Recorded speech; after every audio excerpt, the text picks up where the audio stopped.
Welcome to another Lock&Hackle video. So, I apologize for not making any videos lately.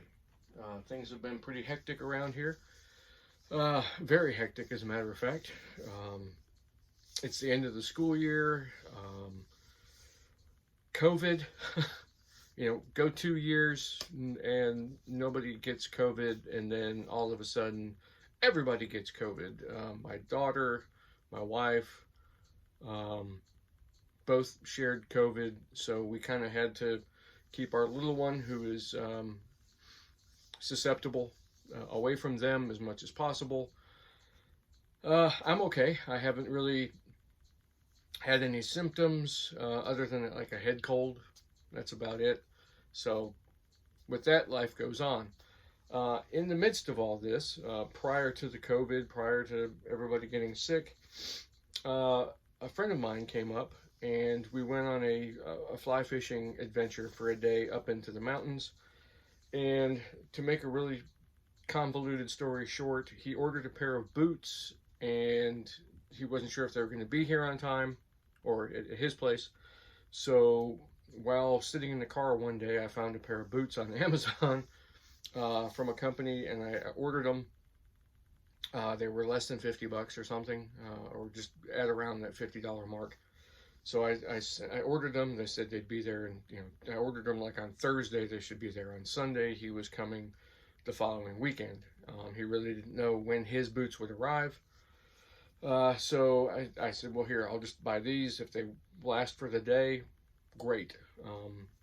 So in short, his boots ended up showing up, but he left them at home anyway because I had these, and he was already going to use a pair of my waders because he hadn't ordered a pair of waders either. He lives in Florida, so waders and wader boots aren't exactly something that's going to be on his radar ever.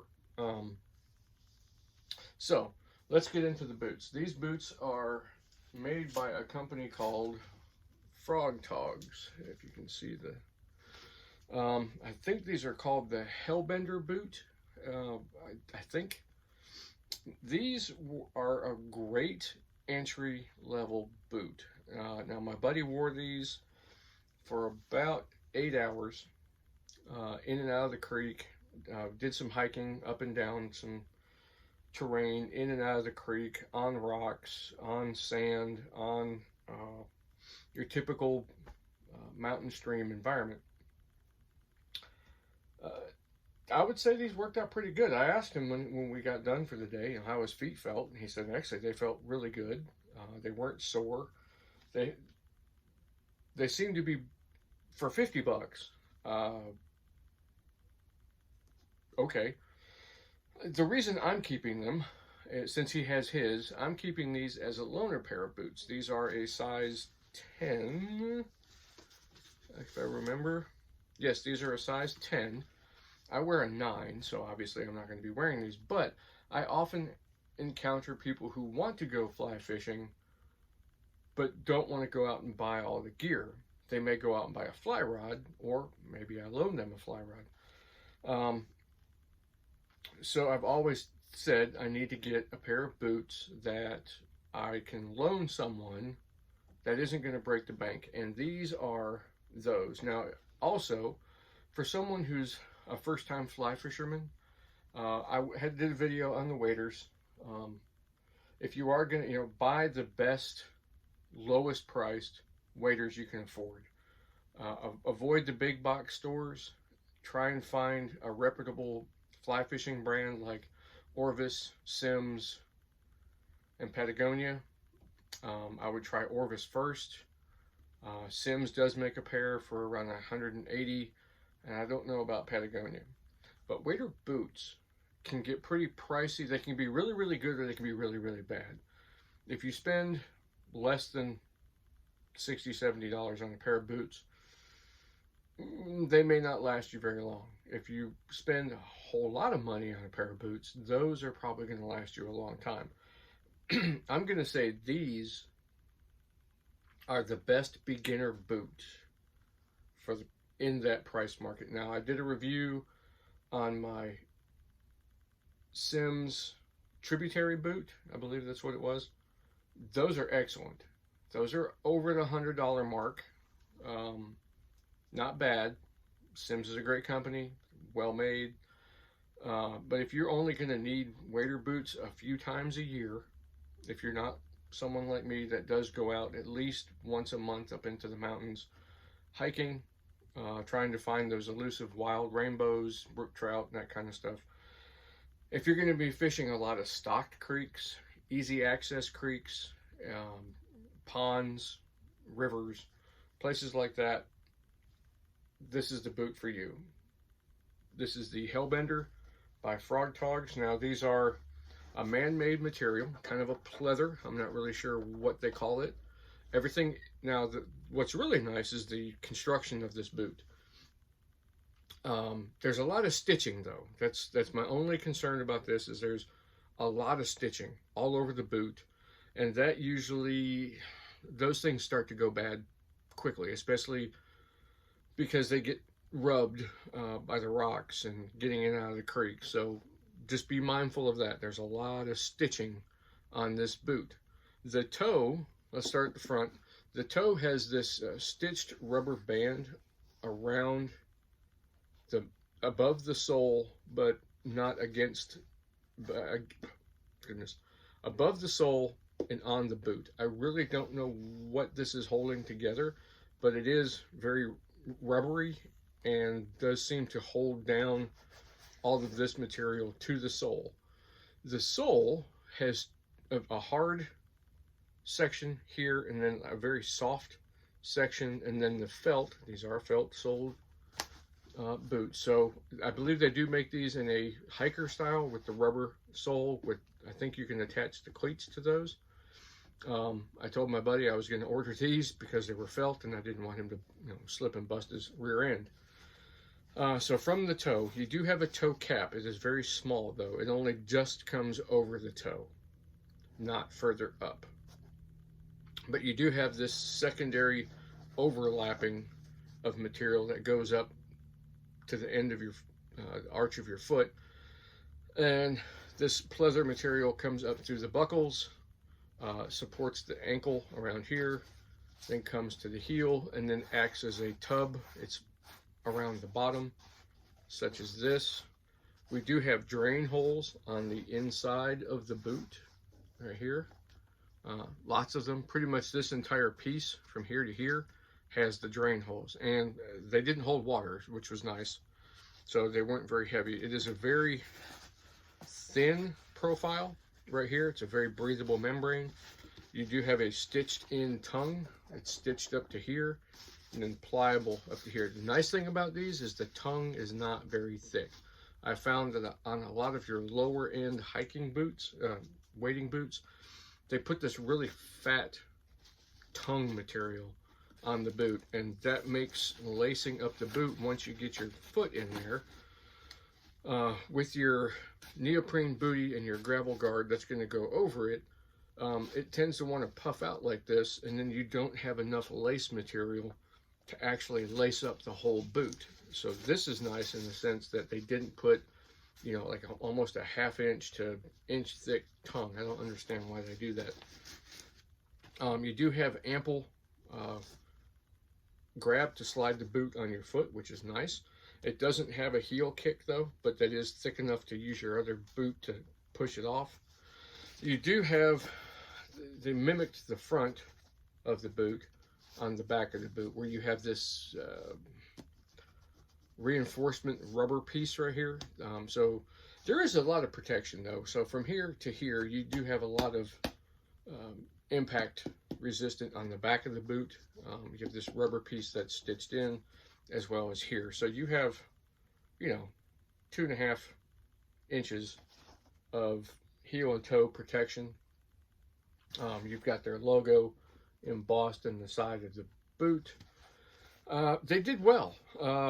Once my buddy got his sea legs, if you will, he really appreciated the felt sole. It really came in handy. The other thing about this felt sole, it is not stitched. There is no stitching or welting on this boot. It is literally just glued to the bottom. Now, I'm not exactly sure what the longevity of that would be, but as a beginner boot, I would hope that you could get at least a year out of these, of just easy, once a month or every few months you're going to go out and do so. The buckles are really nice. They're not plastic. They are kind of a die-cast material. That is nice. A lot of boots like to put plastic on their cheaper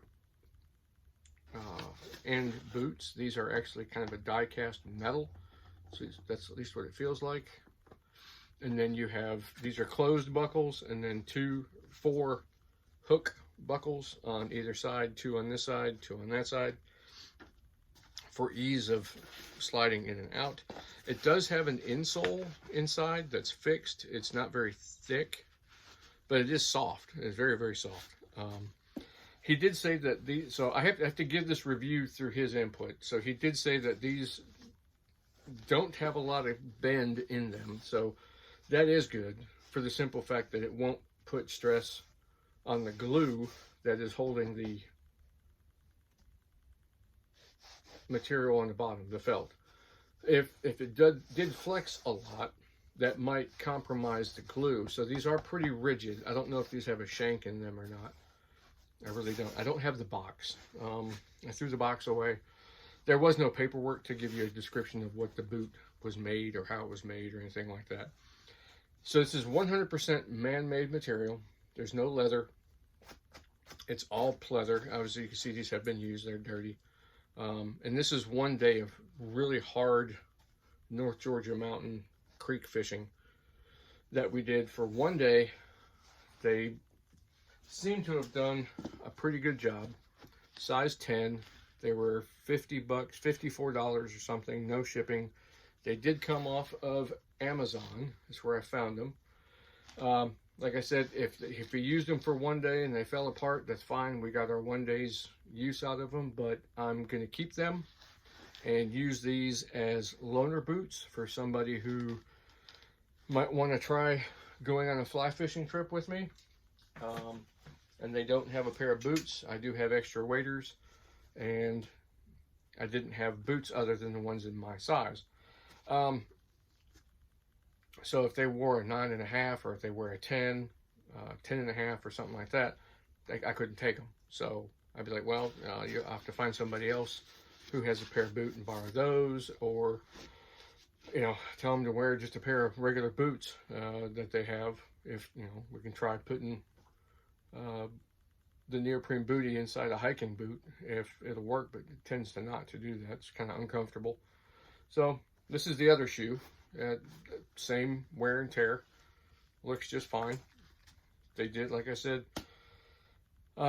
these are the Hellbender, size 10, made by FrogToggs. Now, as you know, FrogToggs started out making those rain jackets, which I have 2 of those.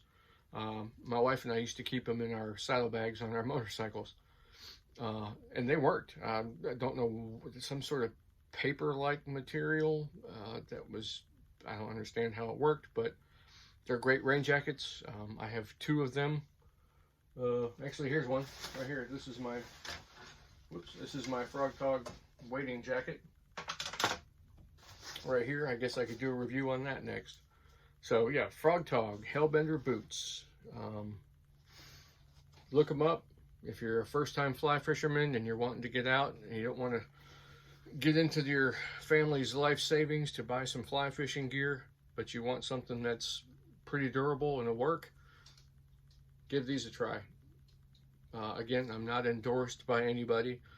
I'm only going to give you a review on stuff that I have used, not stuff that's going to be just donated my way or what have you. I want to see how it performs, how it fits. I had a list of my fit, finish, stuff like that. This is just a quick impromptu video. So if you can find these in your size, I highly recommend getting a pair. They're fairly cheap, and I think they will last you for a good while. Again, I mentioned there's a lot of stitching on here. That's good, that's bad, because stitching just means there's more stuff to come apart. But I think if you maintain them and you're careful and you're not just, throwing your money out the drain by just, trashing the things, these will work. I think they're a good boot. They're a good entry-level fly fishing wader boot. All right, thanks again.